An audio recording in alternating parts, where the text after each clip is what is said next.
کسی بادشاہ کا ایک جادوگر تھا۔ جب وہ بوڑھا ہونے لگا تو اس نے بادشاہ کو کہا کہ اب میں بوڑھا ہو رہا ہوں، مجھے ایک بچہ چاہیے جس کو میں اپنا جادو سکھا سکوں۔ تو بادشاہ نے اس کو ایک ذہین بچہ دیا۔ وہ بچہ ایک غریب کا بچہ تھا۔ وہ جب گھر سے آتا تو اس کو راستے میں ایک راہب ملتا جو خدا کی عبادت کرتا تھا۔ وہ اس کے پاس ٹھہر جاتا، جب واپس آتا تو پھر اس کے پاس ٹھہر جاتا۔ وہ روزانہ اس کو دیکھتا تھا، اس کے عبادت کے طریقے دیکھتا تھا۔ آہستہ آہستہ وہ دیکھتا دیکھتا سیکھ گیا۔ ایک دن وہ اسی راستے سے بادشاہ کے پاس جا رہا تھا تو اس نے دیکھا کہ راستے میں ایک بہت بڑا سانپ ہے جس نے ادھر کے لوگوں کو ادھر روک رکھا تھا اور ادھر کے لوگوں کو ادھر روک رکھا تھا۔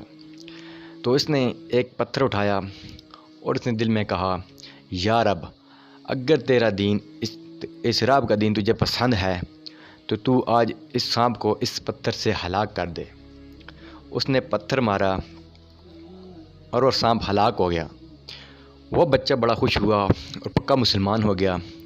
اس نے راہب سے بہت زیادہ عبادت کے طریقے سیکھ لیے اور ساتھ ساتھ وہ جادو کے طریقے بھی سیکھتا رہا۔ وہ بہت بڑا ایک عالم دین بن گیا تھا۔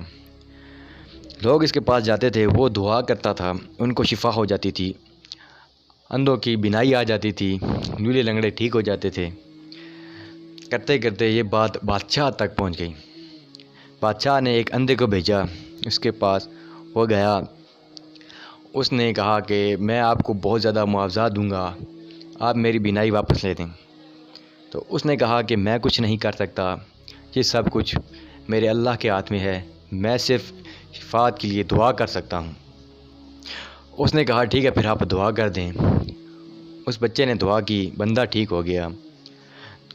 وہ سپاہی واپس گیا بادشاہ کے پاس تو اس نے بتایا کہ وہ بچہ تو ایسے کہہ رہا ہے کہ وہ تو اپنے خدا کو صرف دعا کر سکتا ہے، شفا دینے والا تو وہ صرف رب ہے۔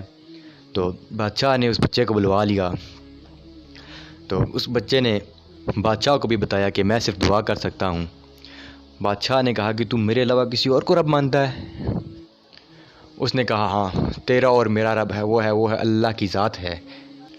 اس نے بچے کو طرح طرح کی سزائیں دیں اور سزائیں دے کر اس نے راہب کا نام بھی پتہ کروا لیا اور اس راہب کو لے آئے اور اس کو بھی چروا دیا۔ اس نے کہا بچے کو بھی پہاڑی پر لے جاؤ، وہاں سے اس کو دھکا دے دو، اگر وہاں تک جانے تک یہ کہے کہ میں اس اسلام سے پھر جاتا ہوں تو پھر اس کو چھوڑ دینا اور واپس لے آنا۔ سپاہی اس کو پہاڑی پر لے گئے اور اس نے پھر جب پھینکنے لگے تو اس نے دعا کی کہ یا رب، مجھے ان سے جیسے چاہے نجات دے۔ پوری پہاڑی ہلی اور سارے کے سارے سپاہی لڑک گئے، صرف وہ بچہ بچ گیا۔ وہ بچہ واپس بادشاہ کے پاس آیا، اس نے کہا کہ مجھے میرے رب نے بچا لیا ہے۔ تو اس پر آگ بگولا ہو گیا۔ اس نے کہا سپاہیوں کو کہا کہ اس کو لے جاؤ اور سمندر کے بیچ اس کو سمندر میں پھینک دو۔ سپاہی اس کو سمندر کے بیچ میں لے گئے۔ اس نے پھر وہی دعا کی کہ یا رب، تم جیسے چاہے مجھ کو ان سے نجات دلا۔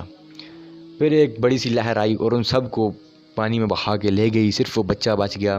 جب بچہ دوبارہ بادشاہ کے پاس آیا، اس نے یہی کہا کہ مجھے میرے رب نے بچا لیا ہے، تو مجھ کو نہیں مار سکتا۔ تو اس نے کہا کہ میں صرف ایک طریقے سے مر سکتا ہوں کہ ایک تیر پر لکھ اللہ کے نام سے جو اس بچے کا رب ہے اور پورے گاؤں کو اکٹھا کر لے۔ اس نے ایسا ہی کیا اور پورے گاؤں کو اکٹھا کر لیا اور اس تیر پر لکھا کہ اللہ کے نام سے جو اس بچے کا رب ہے۔ اس نے وہ کہہ کر تیر بچے کی کھوپڑی میں مار دیا۔ بچے نے آگے ہاتھ رکھ لیے۔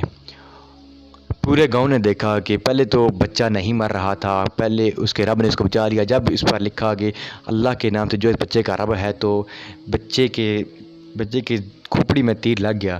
تو پورے کا پورا گاؤں ایمان لے آیا۔ اس پر بادشاہ آگ بگولا ہو گیا کہ میں تو اس دین کو چھپا رہا تھا، یہ تو پورے کا پورا گاؤں ایمان لے آیا۔ اس نے سپاہیوں کو کہا کہ پورے گاؤں میں بڑی بڑی خندق کھودو اور ان میں آگ جلاؤ۔